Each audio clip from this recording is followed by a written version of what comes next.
Hey, it's a Week 16 NFL review and a 49ers-Colts Monday night preview. Welcome to the FTN Fantasy Schatz and Tanier NFL podcast for Monday, December 22nd, 2025. I'm Aaron Schatz. You know me as that DVOA guy from FTN Fantasy.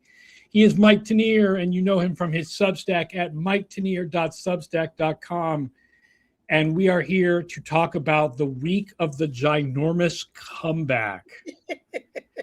Huge comebacks from the Seahawks, the Bears, the Patriots, and not the Lions. And of course, if you're watching us live, which we do at 11 a.m. on Monday and this week, Wednesday. Yes. You can ask questions or make comments. I actually wanted to start with the comeback that didn't happen because I think it's interesting that the Lions-Steelers game was not in any way close by DVOA. No, that was a Steelers blowout by DVOA. Yeah, right? Steelers at 70%, Lions at minus 19. Steelers had 6.9 yards per play. The Lions had 5.2. The Lions never should have been in this thing at the end. Agreed. And did you think it was OPI on Amon-Ra St. Brown on that final play? On the final play? Yes. Absolutely. There was a play a couple before that was wacky, but that was pretty clear OPI. You can't just go up, shove Jalen Ramsey, and then come up and wait for your little your little comeback round. I mean, I don't think they did a good job of explaining. Like, if I was the refs, I would not have come on and said the first thing I'd say was touchdown. Like, I would have said the game is over. That's the first thing I would have said is the game is over. Yes. The Steelers have won. Here's what's happened. All the dipsy-do that happened at the end with guys jumping over the end zone, none of that's real. None of that's real. Get that out of your head because I was still trying to sort through that. That entire final drive was ref ball for the ages. Like, you could sit there, that Lions drive where because there's a tripping penalty, there's a pass interference on fourth down. It's just like, and like some of the calls are fine, but it's just like ref ball. That's one of the reasons why it was close, is because it was like penaltying your way down the field. I came out of it feeling like the Steelers are better than I thought they were. Yeah. I think I said last week that, in my opinion, the AFC was very up in the air. I don't think the Chargers can win it, and I don't think that whoever wins the AFC North can win it, but the other five teams, it could be any of them. Right. I've changed my mind. Mm-hmm. I think it could be any of the seven. It could be any of the seven. The Chargers had a good game. I mean, yes, it's going to be very hard to overcome the offensive line issues, but they had a very good game this week against Dallas. And the Steelers surprised me by how strong that they are, despite the fact that they basically have one wide receiver, which is DK Metcalf. And Kenneth Gainwell, who, if Tony Romo is the greatest receiver among running backs that has ever been. But I think the Steelers have a shot with TJ Watt, assuming will be healthy for the playoffs. I think the Steelers honestly have a shot. I mean, it's a nightmare. The idea of Aaron Rodgers being back in the Super Bowl, media narrative, nightmare. Right. But they do have a shot. I keep seeing in my mind that one of the teams with a vicious pass rush, and that would be the Texans, that would be the Broncos when they've got their stuff together. It could be the Jaguars. It could also be the Steelers, of course, especially when they have Watt back, but they haven't been that great at pass rush this year, are going to both destroy Rodgers because they're going to get a real pass rush on them, and we'll talk a little bit, nerf them down a little bit, and it's going to be one of those teams that walks away with it, because if you're winning with four, you're going to get to those guys, and there's too many teams in the AFC right now, including the Ravens, who can't win with four. And that's who like the Rodgers has been picking on. Lions are an example. They can't win with four because if you double up Hutchinson, that's kind of it for them pass rush wise. Yeah. Hitchhiker's Pie says Rodgers, if protected, is showing he's fine. Right. Yeah. The question is what happens in a game where he's not protected. Operatic says if they suspend Metcalf, they're just going to line up Darnell Washington in the slot. He'll just run over opposing cornerbacks. Right. They're saying Chad Johnson, I guess, talked to somebody who was sitting there or something, and that apparently this guy called Metcalf the N-word. The first thing I heard was that the guy in the stands called him by his actual legal name, and Metcalf doesn't like that. But that's not a reason to hit a guy. I mean, nothing is a reason. Nothing is a reason when you're right. The N-word makes more sense. It makes more sense. Right. It doesn't sound like when stuff like this happens, people realize just the kind of awful things that people in the stands say to athletes. It's kind of terrible. Right. Oh no. That's endemic and it's disgusting. And I wonder how the guy got all the way down there to talk to Metcalf. Like, how does that happen? I don't get them. Because there was a security guard there who didn't do anything. Maybe he really said, "Hey, I've got a sick grandson." Like, did that kind of move to work his way down there and be that kind of POS when he got there. That said, whatever Metcalf, because Metcalf, it looks like he did one of these and one of these. Yeah, it's you can't. Thing is, if he's suspended, what game's he going to get suspended for? Is it going to be? I guess it'll be next week. Who's next week? All the Steelers need is to win one of their last two, or have the Ravens lose one of their last two, and they win the division. And you know who you don't need to beat the Browns right now? Pretty much anyone. You just have to not beat yourself. So yeah. The Lions are interesting. The Lions, if the season ended today, would be the third best team by DVOA to miss the playoffs. Interesting. Behind the 2004 Bills and the 1991 49ers. Okay. Who would have made the playoffs if there were 7 seeds like there are today. So best team in the 7 seed era by far to not make. The Bills would have been the 8th seed. So even with 7 seeds, they wouldn't have made it in 2004. But that's the team that lost to the Steelers backups in week 17, but they had an awesome defense and special teams. The 91 team is Montana gets hurt and Young gets hurt, and they ended up with playing most of the year. I got you, babe. The Lions, I had a Lions guy say to me in my Blue Sky mentions that the Lions need to totally overhaul everything. And I don't think that is true. I think they need to figure out why they get so many injuries. And they need to get a little bit more offensive line depth. Yep. And pass rushers. There's a obstinance that has defined them this season, going back to not addressing the pass rush in the off season. And Jalen Phillips would have been a really nice ad for them. Right. What did the Eagles trade? Not much. I forget. It wasn't like a fourth or something. Right. Or the Lions don't have a third, but they have a fourth. Right. They could have made a move. They could have done that. You also have this 4th down situation where they have not optimized 4th downs. Right. If you're going to go for 4th down all the time, you need to be optimized to get 4th downs all the time. Right. It can't be, Goff is skittish in 4th down, or we're going to run the double reverse, or Dan Skipper's going to get a penalty because we lined him up in the wrong place. It has to be optimized. Obviously, the Eagles game was defined by 4th downs. Packers game was defined by 4th downs. 4th down stop early in this game when they drive down to the goal line. And I believe that the models had that one as the field goal is the better choice. Right. The math models. But Campbell's not, he's past math models at this point. He just goes. That's his thing. And good. Look, in one way, good for him because he's got an identity. He keeps to it. It's nice that there's actually a coach who goes when the models say not instead of only the other way around. But if they're going to do this, they need to get their 4th down. I mean, it's not as bad as like trying to snap the ball through the tight end's legs to the running back. It's the same coaching group, right? It's a little tick. It's the same coaching group, yeah. It's the same. So that's a little tick they have that they've got to solve, and that might be solved by Campbell giving up play calling to someone else besides Morton. It might be solved by, they might have to make changes at the coordinator positions. I don't know. But folks who are like overhaul everything. The fact is it's an existential crisis, and you're seeing everything's peaked and going the other way. Goff has peaked and is going the other way. Offensive line peaked and is going the other way. And that there's got to be an urgency to turn that around. The other three comebacks, 2 of them had reverse post-game win expectancy, and the other one was 50-50. Matthew Carley says, did the Rams lose their 4th game of the year with positive post-game win expectancy? Yes. Yep. They did. So let's take the 3 comebacks. We'll take them in time order. So Seahawks, Rams. Seahawks had post-game win expectancy of 39%. The Seahawks actually had the higher DVOA in this game, but the Rams ran 26 more plays. Right. Normally, when you run 26 more plays, you are going to win.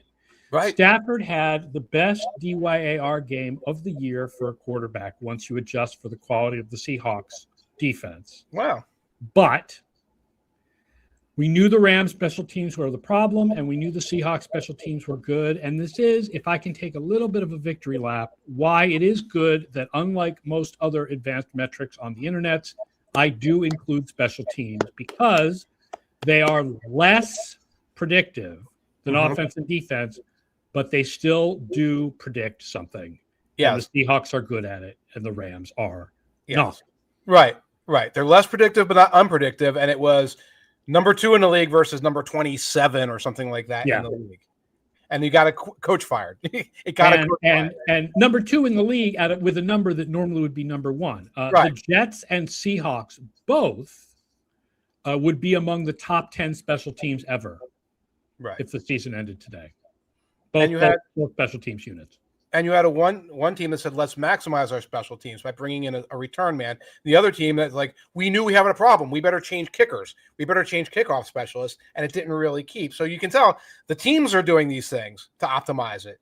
So when you're doing predictive, you have to at least try to adjust for it. Darnold had a comeback. So the storyline that we've been doing about, well, what happens when the Seahawks need to come back? Is their offense going to be able to do it? They did it. An 8-point overtime comeback, in addition to all the stuff that was fueled more by the kicking game and stuff like that. By the way, you asked in the 2 Deep Zone today whether the Rams are still the number 1 offense. They're the number 1 offense by more than 10 percentage points. Yeah. Like the Seahawks are the number 1 defense, but it's close between them and Houston. The Rams are the number 1 offense, and no one is close to them.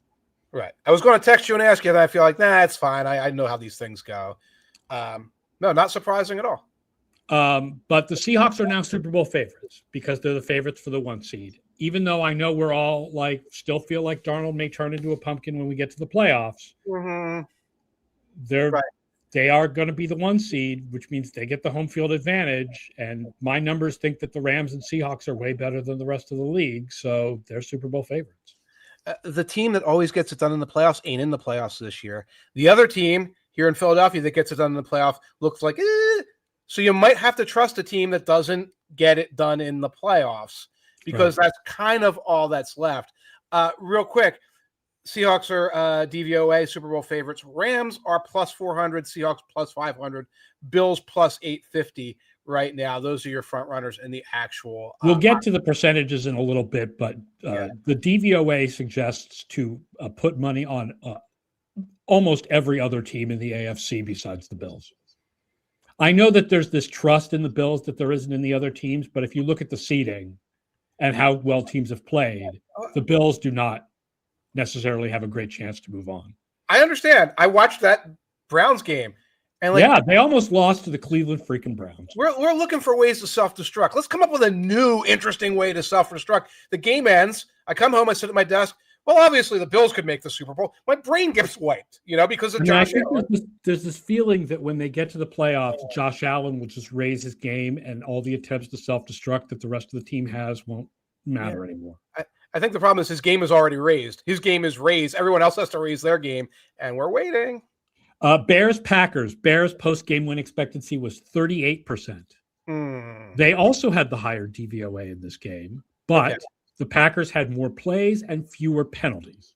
Okay. So we would normally expect the Packers to win because they ran more plays and had fewer penalties. The onside kick recovery was crazy. It's crazy to recover an onside kick in the modern NFL. The fact that the Packers, it was basically like deja vu from 10 years ago was kind of wild. Yeah. Again, I'm going to point out Matt LaFleur's ability to scheme for Malik Willis is kind of amazing. Yes. And Malik Willis has a shoulder injury, and Jordan Love is in concussion protocol, and they may be starting Clayton Tune against the Ravens on Saturday night. I'm in tune, right in tune. Packers are done, folks. Packers are done, and we could talk about Parsons. Injuries everywhere. Injuries all through that receiver. I mean, the Packers aren't done in that because the Lions lost, the Packers are much more likely to get the 7. Yeah. But then they're going to have to go to, I guess, they're going to have to go to Chicago, I guess. Or they're going to come to Philly with nothing left in the tank, So Yeah, and man, I have never seen more horizontal plays in the red zone than I saw this year from the Green Bay Packers. Someone has to take LaFleur and just point him, turn him 90 degrees. I don't think that's that Love can't whip it in the end. I mean, in the red zone, he's having an amazingly good season, efficiency-wise. He can whip it. Jacobs fumbled, obviously, but for most of the year, Jacobs available. He's obviously a good short yardage guy. Willis is out there. Willis can run, and yet, like, everything was a swing pass to the perimeter. This was the same problem against the Panthers in that loss where they lost. It's almost like Savion Williams is there to tickle LaFleur's worst tendencies. I love the way you said that. It's gross, but it's accurate. Yeah, we need to break out the Savion package right now. Let's spice things up. Let's get the frog out there. Seahawks 39% post-game win expectancy, Bears 38%, Patriots 50%. Yeah. 50-50. Yeah. Okay. Everybody on the internet basically agreed with me, but just make sure I don't have my Patriots glasses on. All right. That was DPI and Marlon Humphrey, right? Oh, God. Holy cow. I'm so glad it had no impact on the game. I was trying to figure out what went on. You're watching on TV. The clock is running. It's saying 2nd and 10. The ball's bouncing around. And who was it? Butte? Who was the receiver? The receiver was it was Booty, yeah. Booty or Holly? It was Booty. He's like looking around like, well, obviously that's pass interference. Let me dust myself off. And everyone's looking around. I think Humphrey was like, it's the most obvious pass interference you can have. Deep pass, receiver is open, and the defender basically tackles him to prevent a touchdown. Right. That's the DPIest of DPIs. It was not an underthrown pass. No. I can't believe that was not called. I can't believe it was not called. That was the worst call of the week. Second worst call was this roughing the punter that they didn't call against the Panthers, who like slaughtered the punter for the Buccaneers. But like no one cares. There's also a really bad roughing the passer in, I think, Giants Vikings. Yeah. Yes. Where it looks a little bit like it's head-to-head contact, but when you look at it, it's not head-to-head contact. And it does sort of emphasize the idea of being able to review roughing the passer, because sometimes it's a lot easier to see that it is or isn't head-to-head contact when you slow it down. Right. It was almost like a protect the dart play. I was like, that was a horrible call. It's like, well, Dart's suffered enough. Let's give him the call. We said before the game, the problem is the Ravens can't pressure with 4, and you can't blitz Drake May because he's great against the blitz. Yes. He was not as good against the blitz as he usually is in this game, and it didn't matter because you can't pressure him with 4, and the Patriots won it. I mean, they're going to run into in the playoffs. You pointed this out in your column today. Yeah. If you look at the rest of the AFC teams, you get a lot of teams that can pressure with 4. Yes. And the Patriots are going to have to make it through all those teams that can pressure with 4, like Houston, like Denver, like Jacksonville. I think like the Steelers when TJ Watt is healthy. They're going to have to get through all those teams, and that is going to be difficult. Right. And the thing they have going for them is most of those teams have rickety offenses. So it's like, yeah, we got pressure. We made May mortal. We held them to 20 points. Now, can you score 23? You don't always get the right answer from teams like the Texans. The team with the best offense among those teams is, let's talk about the Jacksonville Jaguars, the Parker Washington game. And if they're getting that out of their third receiver, the Jaguars are hot. We'll get to the weighted DVOA top 12 in a second, but essentially the Jaguars are right now the best team in the AFC. I was wondering, and I should have asked you before then, is this the best Jaguars team of the 21st century? I don't have the numbers in front of me, but I would probably say, I'm going to guess that if you use weighted DVOA at least, yes, this is the best Jaguars team since 2000, right? 1999 was, amazing. Right. The Coughlin years, since the Coughlin years when they were phenomenal. It's better than the Bortles teams. The Gerard, yeah. Right. I'll look it up, but that's something. And, people are asking about it. It's like, they've eliminated the mistakes. That's the short answer. They've eliminated the mistakes. It's not 2 penalties per series anymore. And that's helped. And they're not goofing off with Travis Hunter anymore. That helped. And now Trevor Lawrence is not facing 1st and 20 all the time. It's a very simple difference, very simple fix. Yeah, the Myers thing has really opened up the middle of the field. Yes. Even though it was a lot of Parker Washington in this game, the Myers thing has really changed their offense. Their running game is not as good in recent weeks, and it wasn't good in this game either. No. And they kept trying to get swing passes to the running backs going against Denver, which is the best defense in the league against running backs as receivers. So I don't know what was up with that. Right. But the Jaguars, now, I disagree with you, I think, a little bit, because you talked about the problem that the Bo Nix is a bit limited, and that therefore there isn't that sense that the Broncos can, like, raise it to the next level. Mm-hmm. I think that, like Houston, the Denver defense can raise it to the next level, even if they're Lawrence can raise it to the next level, Allen can raise it to the next level, Drake May can raise it to the next level. The Houston defense can raise it to the next level. I think the Denver defense can too. The reason why I give pause to that, first of all, is because they faced an easier schedule than the Texans. And secondly, because there are holes in the secondary. There are no holes in the Houston secondary. Yeah, they were going, the Parker Washington thing is McMillan. They were going after McMillan, not Riley Moss. They were going after the cornerback. And they had rookie Barron out there. I mean, yeah, the rookie Barron was out there, and they were going after him a little bit too. And there was another pass interference penalty, not by Moss, one of the other guys that got it down to the 1 yard line. So that penalty element of things, like, it almost, in my estimation, limits the ceiling of the Broncos defense, whereas the Texans just go out there and play base and beat you. Yeah. The Hitchhiker's Pie says by DVOA, the best Jags team is 99. And this team is below 2006. 2006? Yeah. 2006. But again, they're hotter. We'll talk about weighted in a second. They're hotter in recent weeks. And the turnaround was the Jacoby Myers trade. Yes. Here is our current playoff odds for the AFC. And when we say anybody can win it, I mean, listen, my numbers like the Seahawks and Rams better than any other ratings out there. Okay. We're the only people who have the Seahawks and Rams at historic levels and not kind of back with the rest. You know, everyone has the Seahawks and Rams as the top two teams in the NFC, but we're the only ones who have them, like, way ahead.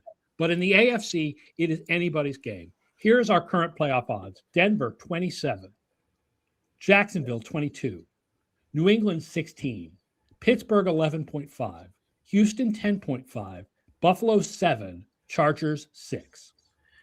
That's like the first primary election when there's no front runner to be president. Yeah, it's just a bunch of people. Everybody just voted for their cousin or for their neighbor. Like, there's nothing there that you can hang your hat on. Like the polling right now. That's like the polling right now for Pete Buttigieg of it and stuff. Yeah, it's like nobody knows who's running. So yeah, 27% and 22% as the top two teams is crazy low. That's remarkable. So there's no reverse post-game win expectancy games to talk about because we just talked about them. We just talked about them all. Here is the weighted DVOA top 12. Kansas City, by the way, terrible this week, falls way out. They are 17th now in weighted DVOA. The third-string quarterback had to finish that game. San Francisco, 12. Playing tonight. Philadelphia down one spot to 11. Okay, played a weak opponent. Chicago, 10, up 3 spots. Moving their way up there, improving steadily. Pittsburgh, 9, up 5 spots. Also improving steadily. Big win over a high DVOA opponent. Green Bay, down 1 to 8. And falling. Denver, down 1 to 7. Feels right for them. Houston, down 1 to 6. That was a tough game. I thought that one had been post-game win expected. I was like, oh, my God, if the Raiders win this, are you kidding me? Right. What happened? The Houston offense finally woke up in the second half, but what happened in the first half of that game? Houston had no offense against a terrible, terrible defense. I mean, the Raiders did it with a couple of fluky, long... Yes. Genty bombs. But they were controlling the Houston offense. I realize the Vegas defense is better than people realize. I think they're like 19th or something. They're not like, not like the Jets. Right, you got Max Crosby running around, yeah. But, yeah, Houston's got to look at themselves and figure out why their offense could move the ball in this game. And most of the guys were healthy. I don't know about the offensive line, but Stroud, Collins, they were there. Jacksonville up 3-5. No match for 2016. Hitchhiker, drop it in the Discord.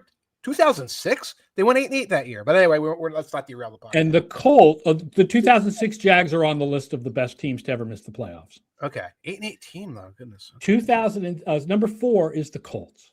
So tomorrow, the Jaguars will be 4. Will be 4. Unless something really weird happens tonight. Tomorrow, the Jaguars will be the number 1 team in the AFC by weighted DVOA. Old Man Rivers. And then Detroit is still 3, but falling. Falling is, yeah. And then a gigantic gap, 20 percentage points. Okay. And then the Rams and Seahawks are essentially tied. But Seahawks officially number 1 right now, right? Seahawks are officially number 1 by 0.4%. And where are your New England Patriots now? 15th, I think, in weighted. So the Bears have kind of slid because the Bears were below the Patriots. Yeah, the Bears are playing better. The Patriots are playing closer than the Bears are. The Bears are proving more in recent weeks than the Patriots are. Again, it's so weird, because normally I root kind of for my numbers. Clearly, in this way, I'm not rooting for my numbers. I want my numbers to be wrong. I would love for the Patriots to go all the way. I would love for the Patriots to win the whole thing. I'd love for the Patriots to go to the Super Bowl. It would be amazing. I just don't think it's going to happen. I would like to see a Patriots-Bears reverse DVOA bowl so we could get a good look at them against each other. I feel like that would make me feel more confident. It would be weird to have that be the Super Bowl. I kind of would just have that as a game, but yes, that might be the Super Bowl. That would be the worst DVOA matchup ever in the Super Bowl, I think. Wow. Because there have been worse teams to make the Super Bowl, but not against each other. Right. If the Bears play the Patriots. Although, again, someone said to me, are the Bears going to be the worst 1 seed? Or are the Patriots going to be the worst 1 seed ever? And the worst 1 seed ever is the 2021 Titans. And the answer is, if they play well enough to be the 1 seed, they probably won't. They'll probably go up, and therefore they won't be the worst 1 seed ever. Right. In 2021, because they're not the 1 seed right now. That Titans team has something in common with this current Patriots team, doesn't it? It does. It has something very big in common with this current Patriots team. And also lost in the playoffs in their first game. Oh, yes. Good point. And also Bears-Patriots Super Bowl. Bears-Patriots Super Bowl. You have flashbacks? You have nightmares? 40-year anniversary, by the way. Oh, shuffle on through. It would be amazing. That would be the 40-year anniversary. Oh, God, you know it. Somebody would do an updated, mumble emo rap version of the Super Bowl shuffle. Oh, I don't know who's the hot rapper from Chicago right now, but God, it's coming. Get Common out of retirement or wherever he is. No, some young whippersnapper on TikTok or something. Monday Night Football, the 10-4 49ers at the 8-6 Colts. The 49ers are the top offense in the league since week 10. Their running game has played a little bit better. Okay. Matthew Carley says they're hoping for reinforcements in the front 7. Bethune, Elliott, Eric Kendrick. Oh my God, Eric Kendricks is our age. Him and Phillip Rivers can go out for early bird special dinner before the game. It's going to be a case of when the Colts are on offense, it'll be Rivers getting the ball fast against a 49ers pass rush that doesn't exist. The 49ers are 31st in pass rush win rate, but the Colts are without their tackles. Both of them. The AFC tackle situation this year, the offensive tackle situation, the number of AFC contenders who have lost their offensive tackles is crazy. Right. Chiefs and Chargers and the Patriots and the Colts, and the not the Broncos. The Bills lost theirs for a couple weeks. Bills lost theirs for a couple weeks. They were right tackle. It's kind of nutty with the offensive tackles with the AFC contenders. And the Broncos, one of their strengths is both tackles very good. Both of them are healthy. And the Chargers are now we were born into this darkness. We're used to it. Bring back Deculus. Bring back Bobby Hart. We'll get 3 tackles hurt in the game. We'll still hold the Cowboys sackless. Come at us. Yeah, it is. I mean, I think people are upset at me because I said something about Herbert not being great this year on the Mina Kimes podcast last week. I think what I was saying was his numbers are not great this year, which they're not, in part because of Deculus and stuff like that. All right. I mean, listen, I feel like there's a middle ground between Herbert's numbers and the accolades that he gets from the film watchers. There's a middle ground, I think. there is a middle ground, right? And this is a season. You notice I've done no Herbert slander all year because he's absolutely risen above the situation that he's in. Exactly. But you slandered Herbert on the Mina podcast. But if you ask me who I wanted right now as a quarterback, if I could have every quarterback in the NFL healthy, fully healthy, I'm sorry Herbert would not be in the top 5. I'd want Allen. I'd want Mahomes. I want Lamar. I'd want Burrow. I guess I still want Stafford. And my 5th would be Drake May. You want May now because you want the upside. I can see that. Then Herbert's in there. Yeah, Herbert, Stafford, and then Herbert might be like 7th. Right. But yeah, I mean he's better than his numbers certainly. Right. Anyway, the Colts. The 49ers are only favored by 5.5. It's in Indianapolis. The Colts defense is better than people realize. They're 12th in DVOA.